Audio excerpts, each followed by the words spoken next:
The Erebus Explorer cut through the heavy haze of Valtora Prime's atmosphere like a needle threading an ominous shroud. Outside the cockpit windows, the sunlight, what little of it penetrated the planet's smoggy veil, cast the surface below in hues of sickly green and gray. Captain Rhea Calderon adjusted the ship's stabilizers as their destination emerged, a jagged canyon stretching across the horizon like a wound in the planet's skin. Even from this altitude, the intricate ruins etched into its cliffs were visible, their alien geometry defying human logic. Towers spiraled upward and twisted inward, as if the structures had been built to repel rather than welcome. "Landing site confirmed," Rhea said, her voice calm despite the unease coiling in her gut. "Brace for descent." In the co-pilot's seat, Dr. Milo Ashford studied his readings. "Biosignatures are faint, but they're there," he muttered, more to himself than anyone else. His tone betrayed a fascination that bordered on obsession. The anomaly wasn't exaggerating. There's definitely something alive, or was. Behind them, Kyle Voss, the ship's gruff engineer, snorted. "Let's hope it stays faint. Last thing I want is another something alive crawling up my neck." His hand reflexively tapped the sidearm holstered at his hip, a habit formed after too many close encounters with alien wildlife. "Relax," Ilara Dari, the team medic, said from her seat near the rear of the cockpit. Her eyes, sharp and constantly analyzing, never left the viewport. If there's anything left alive down there, it's probably long past caring about us. The ship shuddered as it broke through the final atmospheric layer, and the canyon's details grew sharper. The ground at the base was cracked and dry, webbed with strange black veins that pulsed faintly as though alive. A low, almost imperceptible hum began to resonate within the Erebus Explorer, vibrating through the walls and into their bones. Rhea frowned. "Milo, what's that hum? It's not the engines." Milo checked his instruments but shook his head. "Not sure. No mechanical source detected. Might be geological or something else." Rhea's knuckles whitened on the controls as the ship touched down on the rocky surface. The hum stopped the moment the engines powered off, leaving an oppressive silence in its wake. The crew exchanged uneasy glances. "All right," Rhea said, unbuckling her harness. "We stick to the plan. Survey the ruins, collect data, and get out. Kale, you're on perimeter security. Milo, focus on biosamples. Ilara, keep an eye on everyone's vitals." Kale grunted his acknowledgement, checking his rifle. Milo grabbed his portable scanner, his eagerness tempered by caution. Ilara donned her med scanner, its interface already displaying the crew's baseline readings. The airlock hissed open, and the team stepped onto the surface. The atmosphere was breathable but thick, each breath carrying a metallic tang that coated their tongues. The canyon walls loomed overhead, their carved patterns almost hypnotic. The ruins exuded an ancient grandeur, but something about them felt wrong, like they weren't abandoned but waiting. Rhea led the way toward the nearest structure, her boots crunching against the brittle, vein-covered ground. Up close, the carvings adorning the walls were more grotesque than they had appeared from above. The humanoid figures depicted were warped, elongated limbs, bulging eyes, and torsos splitting open to reveal layers of twisting, vine-like organs. Some murals showed the creatures standing triumphant, others writhing in apparent agony. "What the hell were they doing here?" Cale muttered, his eyes scanning the area for threats. The ruins were unnervingly silent, save for the occasional crackle of static from their comms. Milo knelt beside one of the black veins in the ground and ran his scanner over it. These veins aren't geological, they're organic, partially at least. Looks like they're tied to the ruins somehow, maybe even a power source. He reached out to touch one but stopped when Rhea barked a sharp warning. "No contact until we know what we're dealing with," she ordered. Her gaze lingered on the veins for a moment longer before moving to the entrance of the structure ahead. The doorway was tall and narrow, its frame resembling bone more than stone. Beyond it, the interior was cloaked in darkness. "Lights on," Rhea said, drawing her own weapon. The crew activated their helmet lamps, their beams cutting through the gloom as they entered. The air inside was colder, almost damp, and carried a faint smell of decay. The walls glistened as though coated in resin, their carvings more intricate here. Strange, bulbous shapes jutted out at irregular intervals, pulsing faintly with an inner light. Milo paused to examine one, his scanner chirping with excitement. "These are biological nodes," he said. "Still active. They're emitting faint energy readings. The civilization here must have fused technology with organic matter." "Great," Cale muttered, gripping his rifle tighter. "Because that always ends well." As they moved deeper into the structure, the hum returned, low and rhythmic, as if the ruins themselves were alive. The team's unease grew with each step. The corridors twisted in nonsensical patterns, some leading to dead ends adorned with more grotesque murals, others spiraling downward into the planet's depths. Rhea halted when her flashlight caught a glint of something on the ground. She knelt, brushing aside dust to reveal a shard of metallic material engraved with alien symbols. "Looks like part of a data interface," she said. "Milo, think you can decipher this?" Before he could answer, a sound echoed through the corridor, a deep, guttural groan, like the planet itself was exhaling. The team froze, their lights darting around in search of the source.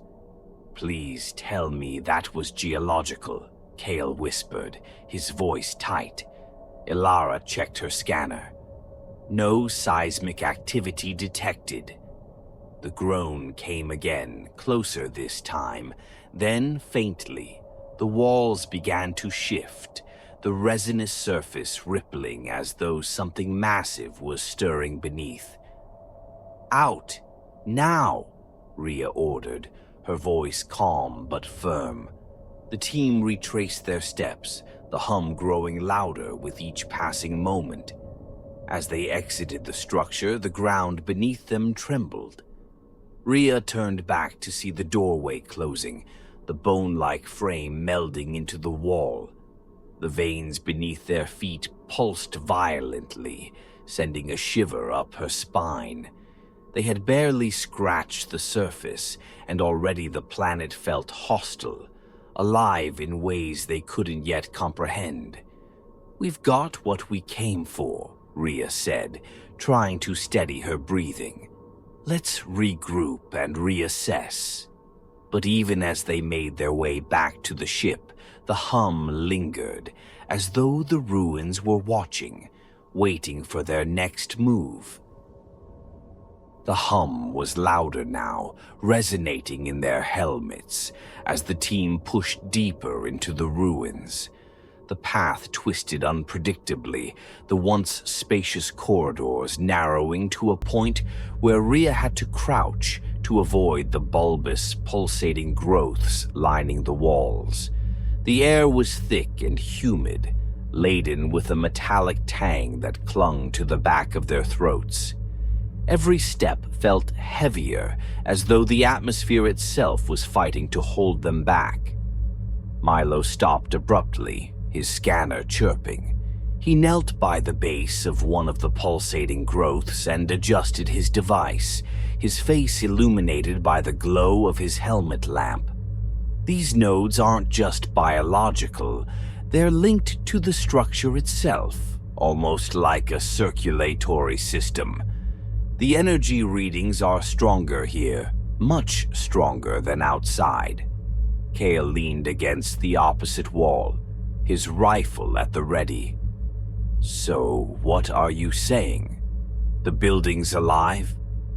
Milo hesitated, his fingers hovering over the growth without touching it. "Not alive in the way we define it, but it's definitely organic. Like a symbiotic relationship between biology and architecture. The civilization here must have engineered this." "Engineered?" Rhea echoed, her voice sharp. "For what purpose?" Milo didn't answer immediately. He traced the scanner's light over the walls, revealing intricate carvings that seemed to writhe in the shifting glow. To enhance themselves, maybe. To evolve. These carvings, look at them. They're not just decoration, they're diagrams, schematics. I think they were experimenting with their own biology, merging with this material. Elara stepped closer, her expression tense. "That doesn't explain why it's still active, or why this place feels like it's waiting for something." Before anyone could respond, Kyle's boots scraped against the floor as he shifted uncomfortably. "Can we talk about this somewhere else? I don't like the idea of standing around while these veins watch us." Ignoring him, Milo pointed his scanner toward an opening ahead. "There's something bigger down there." The energy readings spike significantly. Rhea hesitated. The oppressive weight of the ruins bore down on her, and every instinct screamed to retreat. But they hadn't come all this way to turn back empty-handed. "Let's move. Stay close." The passage sloped downward, leading them into a cavernous chamber. Here, the organic nodes on the walls were larger, their pulsations rhythmic and synchronized, as though responding to an unseen heartbeat. In the center of the room stood a series of glass-like cylinders, most shattered and empty, their shards embedded in the floor. But one remained intact, its contents illuminated by a sickly green light. Rhea approached cautiously, her weapon drawn. Inside the cylinder was a humanoid figure, twisted and deformed. Its skin was translucent, its veins glowing faintly with the same light as the organic nodes. Its arms were elongated, fingers ending in sharp, claw-like tips. The thing's chest was split open, revealing rows of smaller, writhing tendrils where its organs should have been. It didn't move, but its eyes, milky and clouded, seemed to follow her. "God," Elara whispered, stepping back. "What the hell is that?"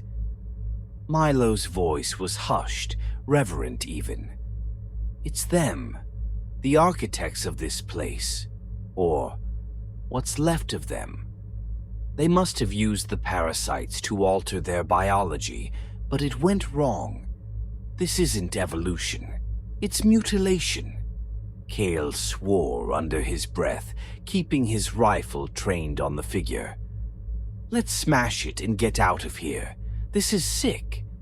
"No," Milo snapped, his voice urgent. "We need to study this. There's a reason it's preserved like this. Maybe they were trying to find a way to reverse. He froze as the figure inside the cylinder shifted. Just slightly, but enough to send a shiver through the group. The tendrils in its chest twitched, pressing against the glass as though sensing their presence. "Move," Rhea ordered, stepping back. "Now!" As the team retreated, the hum grew louder, accompanied by a low, guttural vibration that reverberated through the chamber. The walls seemed to ripple, the organic nodes swelling and throbbing. Then the cylinder shattered. The creature inside collapsed to the floor, its body convulsing. The air filled with a wet, tearing sound as its limbs began to elongate further, its translucent flesh splitting to reveal dark, chitinous growths underneath. Its head twisted unnaturally, its jaw unhinging to emit a keening wail that pierced their ears. "Open fire!" Rhea shouted. Kyle didn't hesitate, his rifle lighting up the darkness with muzzle flashes. The creature screeched, its movements erratic and unpredictable. Milo scrambled back, his scanner forgotten as Ilara grabbed his arm and pulled him toward the exit. The creature lunged, its claws raking across Kale's arm. He cried out, firing wildly as he stumbled back. Rhea emptied her magazine into the thing's torso, but it barely slowed, its flesh sealing over the bullet wounds almost instantly. "Fall back," Rhea yelled, grabbing Kyle and shoving him toward the passage. "Now!" They fled, the creature's wails echoing behind them. The walls seemed to close in, the veins pulsating faster as though feeding off the chaos. Kale clutched his arm, blood dripping through his fingers. His breathing was ragged, and his face was pale. It got me," he gasped, his voice shaking. "I felt something inside." Ilara scanned his wound, her face grim. "It's not just a cut. There's something moving under your skin." Kale stared at her, horror dawning in his eyes. "What do you mean, moving?" "We need to get back to the ship," Rhea said, her tone steely. "We'll figure it out there." But as they emerged from the ruins into the dim light of the canyon, the hum followed them, a constant reminder that whatever they had found wasn't just in the ruins. It was inside Kale, and possibly inside all of them. Kale's breathing grew labored as the team trudged back toward the Erebus Explorer. Each step seemed to take more effort, his boots dragging over the cracked ground. The veins under his skin darkened, spreading up his arm in jagged lines that pulsed faintly. He clutched his injury tightly, but it was clear the infection was accelerating. "I feel burning," he muttered through gritted teeth. His eyes darted between the others, wild with panic. "It's like something's crawling inside me." "Just hold on," Rhea said, her voice steady, despite the knot of dread tightening in her chest. She kept her weapon drawn, scanning the canyon for movement. The hum persisted, low and resonant, vibrating in her bones like an unspoken warning. Ilara ran her med scanner over Kyle's arm as they walked. Her expression darkened. "It's not just under his skin. Whatever's in there is integrating with his bloodstream. I can't isolate it." "Cut it out," Kale demanded, his voice rising. He stopped abruptly, yanking away from her. "Do something, before—" His words cut off in a strangled cry. His body convulsed, muscles twitching uncontrollably.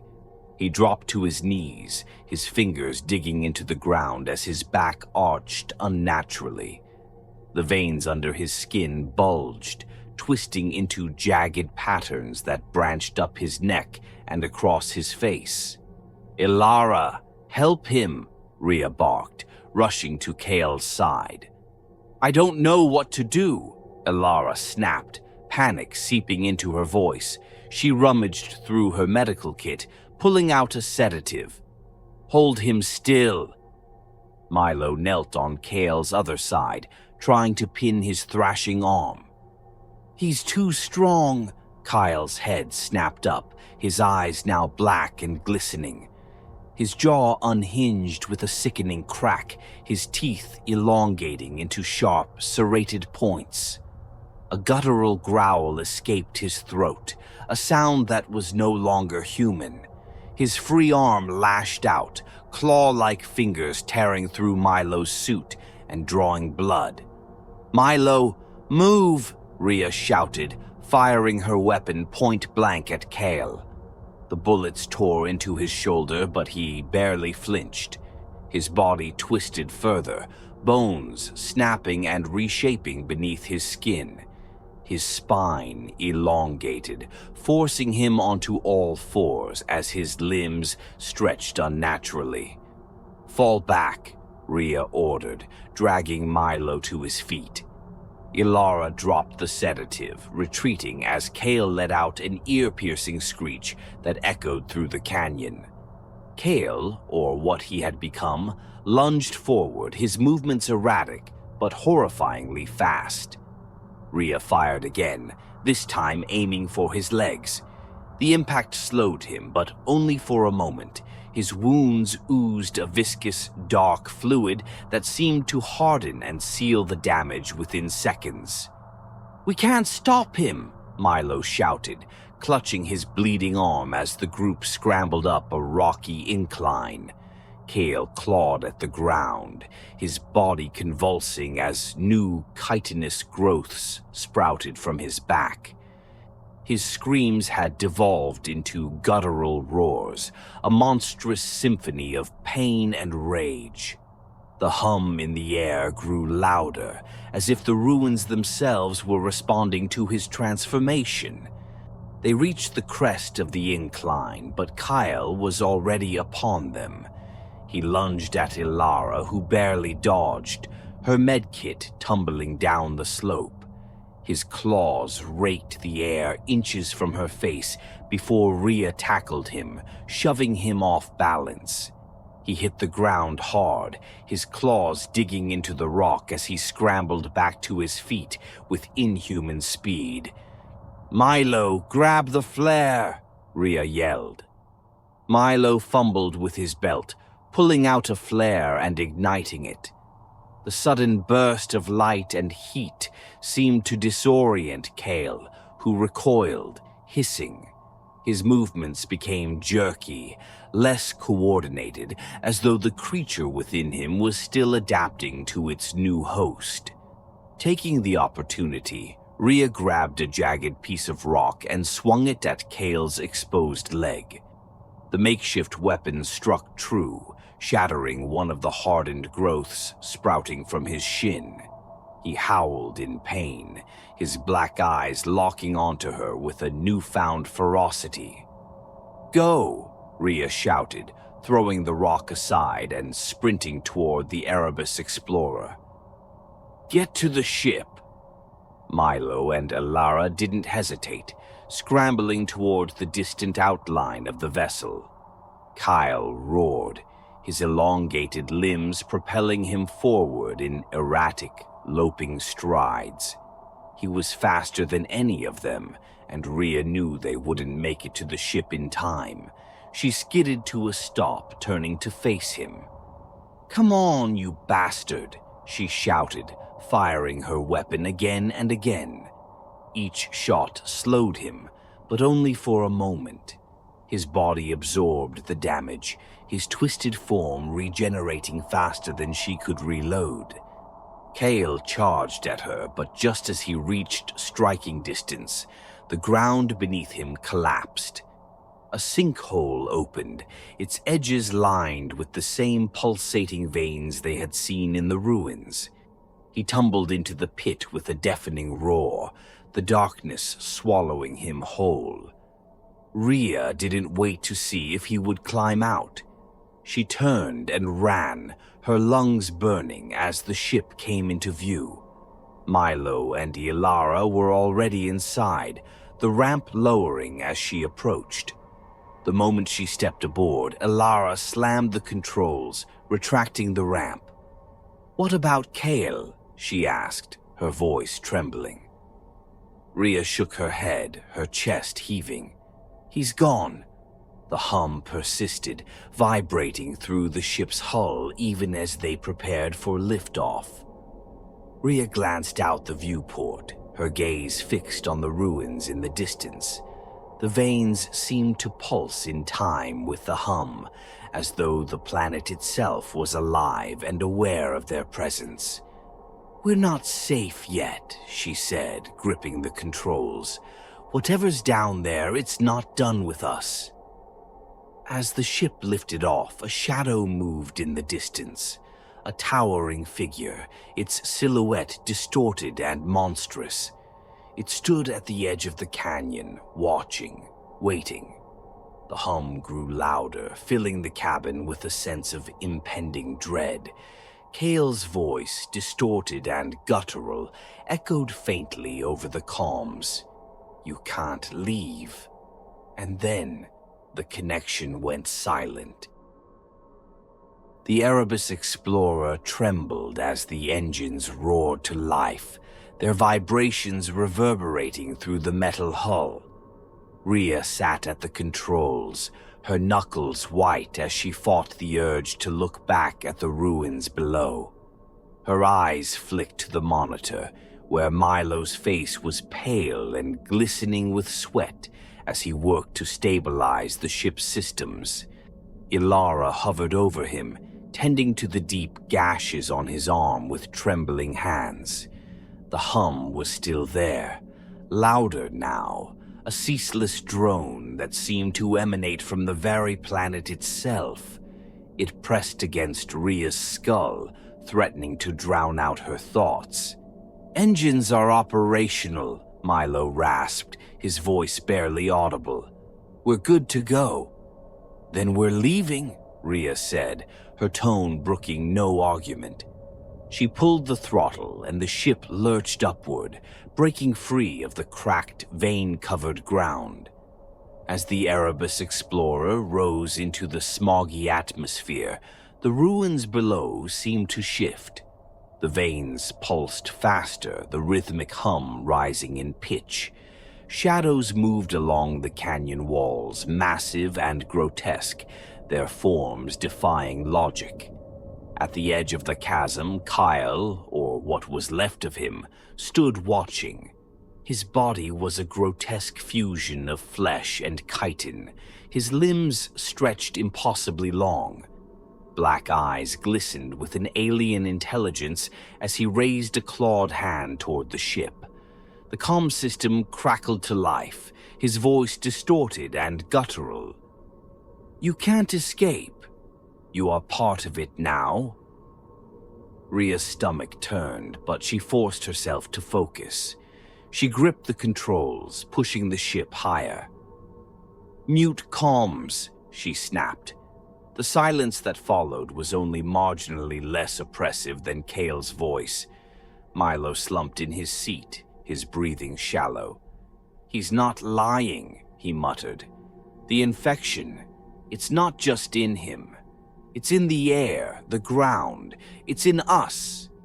Ilara froze, her hands hovering over a syringe. "What do you mean, in us?" Milo raised his injured arm, where black veins had begun to spread beneath his skin. "I felt it the moment we stepped into those ruins. We're already compromised." "Not me," Ilara said, shaking her head. I ran every scan. I'm clean." "Maybe you are," Milo said, his voice weak. "But the rest of us—" Rhea's hand went to her wrist instinctively, feeling the faint pulse of her veins. She had dismissed the headaches, the ache in her joints, as the result of stress and exertion. But now, she wasn't so sure. The ship broke through the upper layers of the atmosphere, the planet's perpetual twilight giving way to the cold, empty blackness of space. The hum faded, replaced by the steady thrum of the engines. For a brief moment, Rhea allowed herself to hope they had truly escaped. But then the lights flickered. Milo looked up sharply. "That's not the engines," he said. "Something's interfering with the power systems." Before Rhea could respond, alarms blared. The ship's monitors lit up with warnings, red flashing across every screen. A shadow fell over the viewport, a massive organic mass rising from the planet's surface. It was the Hive, pulling itself free of the canyon, its tendrils writhing and stretching toward the ship like grasping fingers. "It's following us," Alara whispered, her voice barely audible over the alarms. Rhea's mind raced. They couldn't outrun it, not with the ship's systems compromised. And if Milo was right, the infection was already inside them. There would be no safe harbor, no escape. "We're not taking it with us," she said, her voice hard. "We're ending this." Milo turned to her, his expression grim. "You're talking about self-destruction. You can't be serious." "We have no choice," Rhea said, locking eyes with him. "If we let that thing spread beyond this planet..." Milo nodded slowly, his shoulders sagging in resignation. "How?" "The fuel cells," Rhea said, her hands flying over the controls. "We overload them. Set a timed detonation." Ilara's eyes widened.